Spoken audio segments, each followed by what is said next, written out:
जलन। ममता बहुत ही सीधी और प्यारी लड़की थी, वहीं सुनील एक सरल और आगे बढ़ने की सोच रखने वाला लड़का। सुनील, बेटा सुनील कहाँ है? अरे जरा एक गिलास पानी तो दे दो। हाँ माँ, अभी आया। क्या माँ, पानी तेरे सर के पास ही तो रखा है, क्या हो गया है? तबीयत खराब है क्या? अरे नहीं नहीं, वो उठने का मन ही नहीं कर रहा था तो देखा ही नहीं। वैसे क्या कर रहा है? यहाँ बैठना मेरे पास। माँ पढ़ रहा था। वो कहना नौकरी में तो वक्त नहीं मिलता, अब ऑफिस से घर आकर ही तो वक्त मिलता है। अच्छा अच्छा ठीक है, पढ़ ले जा बेटा। सुनील पढ़ लिख कर और आगे बढ़ना चाहता था, लेकिन माँ की तबीयत खराब देखकर सोचता है कि शादी ही कर ले। कब तक माँ का ख्याल वो अकेले रख पाएगा? तो एक दिन, माँ ये ममता है, मैंने इससे शादी कर ली है। तुम्हारी तबीयत भी ठीक नहीं रहती तो मैंने सोचा शादी कर लेता हूँ। घर संभालने वाली और तुम्हें संभालने वाली कोई आ जाएगी तो अच्छा रहेगा। माँ अचानक से सामने बहू देखकर हैरान रह जाती है। बेटा ये क्या बात होती है? न बैंड, न बाजा, न दहेज, न शगुन, ऐसे कैसे बहू आ गई? माँ तू तो जानती है मैं नौकरी के साथ पढ़ाई कर रहा हूँ, तो कहाँ से इतना पैसा बचा पाता कि धूमधाम से शादी करता। वैसे भी माँ लोग तो आकर खाकर निकल जाएंगे, इसलिए बस वैसे ही। माँ जी, मैं आपका ख्याल रखूंगी। वैसे भी ये आगे की पढ़ाई कर रहे हैं, अच्छा कुछ कर गए तो सबके दिन फिर से अच्छे आ जाएंगे। सास को ममता की बात ठीक तो लगती है, लेकिन मन में कहीं ना कहीं लगता है कि कहीं बहू बेटे को लेकर फुर्र ना हो जाए और फिर तो वो रह जाएगी अकेली। बेटा देख, मेरा जो कुछ भी है वो सुनील ही है, और सुनील का भी अब इस दुनिया में मैं ही हूँ और कोई नहीं। क्या सुनील? बिल्कुल माँ, लेकिन आज से ममता भी मेरे जीवन का अहम हिस्सा है, जैसे तू है। सास को बड़ा बुरा लगता है कि उसकी सल्तनत में कोई और हिस्सेदार कैसे हो सकता है। कैसे कोई और उसके 30 साल के बेटे की जिंदगी में अचानक से आकर बराबर का हिस्सेदार बन सकता है।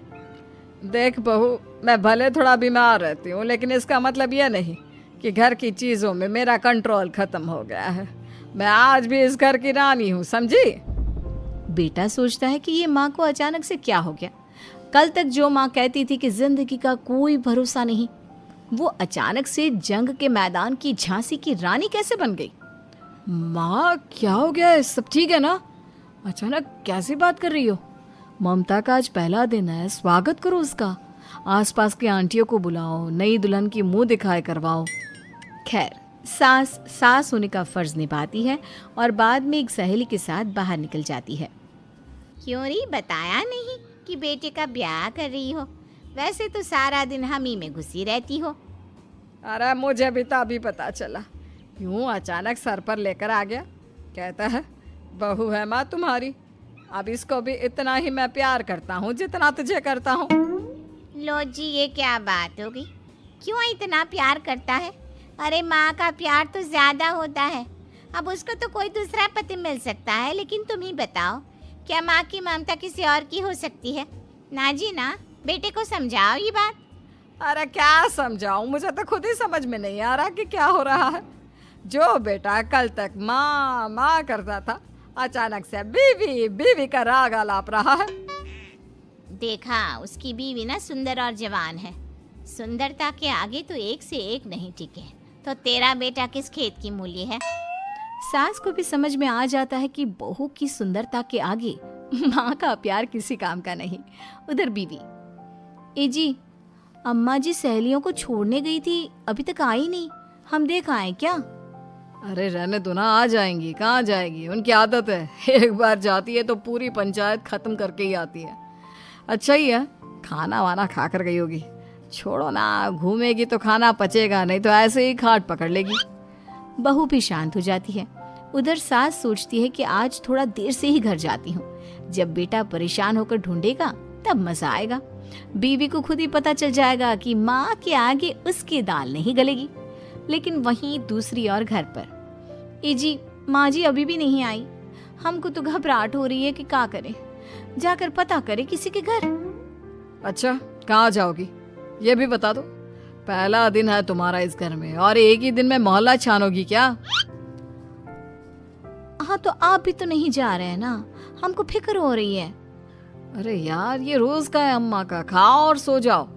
बस फिर क्या था। बेटा बहू खाना खाते हैं और कमरे में सोने चले जाते हैं। उधर जब सास को कोई देखने नहीं आता तो वो हार कर घर आ जाती है, जहाँ वो देखती है कि सारे घर की लाइट्स बंद है। सास को गुस्सा आता है। बहू, ममता बहू कहाँ हो?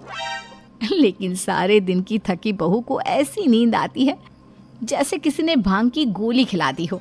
वो तो नहीं उठती। उठकर आ जाता है बेटा। अरे क्या बात है अम्मा, काहे चिल्ला रही हो? अरे सो जाओ ना, सुबह की थकी है बहू, वो सो रही है। जोर से बोलोगी तो नींद खुल जाएगी उसकी। माँ को गुस्सा आ जाता है। फिलहाल तो सो जाती है, लेकिन मन ही मन ढेर सारा जहर बहू के लिए भरा होता है। सुबह बहू चाय बना रही होती है कि सास धीरे से गैस तेज कर देती है, जिससे चाय का बर्तन जल जाता है। और जैसे ही बहू चाय का बर्तन उठाती है उसका हाथ जल जाता है। मेरा हाथ जल गया। वो जोर जोर से चिल्लाकर इधर उधर भागती है कि सास थोड़ी देर में उसके हाथ में पानी डाल देती है। हाय रे बहू, क्या कर रही हो? पहली बार रसोई छुई हो क्या? सासू माँ गलती से गैस तेज रह गई थी और बर्तन जल गया, जिससे मेरा हाथ जल गया। हाय रे, कितना गंदा दाग। छी छी छी छी, मुझे तो उल्टी आ रही है तेरा गला हुआ मांस देखकर। तू ना मुझे अभी साथ से खाना मत लगाना। बहू भी खुद का हाथ देखती है तो उसे भी रोना आ जाता है। कुछ दिनों के बाद सास की सहेली आती है। बहू चाय बनाकर लाती है। उसके जाने के बाद सहेली कहती है, बहू की सुंदरता ऐसी है कि कोई भी दीवाना हो जाए। वैसे तेरे बेटे का क्या हाल है? अरे वैसा ही है, बहू के पीछे लट्टू। क्या करूं, कुछ समझ में नहीं आ रहा।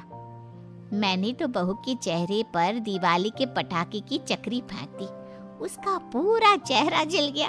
अब देखो ना रही सुंदरता, और ना ही अब मेरा बेटा उसे पूछता है। अरे अब तो वो उसे छोड़कर दूसरी भी देखने को बोल गया है मुझे। बहू सारी बात सुन रही होती है। आंटी एक बात बताइए, क्या भरोसा है कि दूसरी सही आए और आपके अनुसार रहे? देखिए आंटी, मेरी सासू माँ को गलत बात सिखाने की जरूरत नहीं है। हमारा परिवार साथ में खुशी से रह रहा है।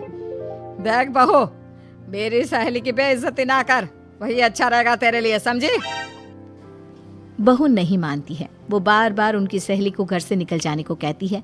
तभी सास की सहेली पास के चूल्हे से लकड़ी लाकर बहू के चेहरे पर लगा देती है। बहू जोर जोर से रोने लगती है। अरे ये क्या कर दिया? मैंने कहाँ किया, ये तो तूने किया। तू ही नहीं चाहती थी कि बहू बेटे के साथ रहे, भला मैं क्यों करूंगी? मैं तो चली, निपटो अब। बहू रो रही होती है, दर्द से चिल्ला रही होती है, लेकिन सास उसे डॉक्टर के पास नहीं ले जाती। तभी पति आता है। क्या हो गया ममता? ये दाग कैसे लगा? तुम कैसे जली? ममता कुछ नहीं कहती, बस दर्द से करा रही होती है। पति माँ की तरफ देखता है।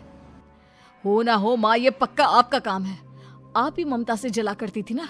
देखना माँ, अब पुलिस आएगी, केस बनेगा, लेकिन पहले मैं ममता को अस्पताल लेकर जा रहा हूँ। सभी अस्पताल जाते हैं, जहाँ डॉक्टर ममता की सास से कहते हैं, आपने तो नहीं जलाया ना बहू को? अब ममता की सास के तो पसीने छूट रहे होते हैं। वो घबरा कर कहती है, ना ना डॉक्टर साहब, कैसी बात करते हैं? हम क्या जलाएंगे अपनी बहू को? डॉक्टर ममता के पति से पूछते हैं। देखिए, क्योंकि ये ससुराल में जली है तो मामला पुलिस का बनता है, तो आप पहले पुलिस को बुलाइए, तभी इलाज पूरा होगा। सास डर जाती है कि अब तो बच्ची जिंदगी जेल में ही रहना होगा। रहने दीजिए ना, पुलिस को क्यों बुलाना? सारी हंसी खत्म हो जाएगी जब पुलिस के डंडे पड़ेंगे। बहू को जलाना भले ही बहुत आसान हो, लेकिन उसके बाद सारी जिंदगी जेल की हवा खाना। सास डर जाती है। पुलिस आती है। पास लेटी दर्द से करा रही ममता स्टेटमेंट देती है। तो क्या हुआ था? कैसे जली आप? ममता पास खड़ी सास को देखती है। बेटी बताओ, कैसे जल गई तुम? ओए, काका का किरण वाली शाहरुख, चुप, बिल्कुल चुप। सास चुप। सभी इंतजार करते हैं कि ममता क्या बोलेगी। जी मैं खाना बना रही थी, लकड़ी उड़कर मेरे ऊपर गिर गई और मैं जल गई। सास बहू की बात सुनकर रोने लगती है। देखा माँ, कितनी समझदार है ममता। ये चाहती तो, हाँ बेटा, ये चाहती तो मैं आज जेल में होती। मुझे माफ कर दे। मैं आगे से अभी कभी ऐसा नहीं करूंगी। बहू के साथ मिलकर रहूंगी। मुझे माफ कर दे।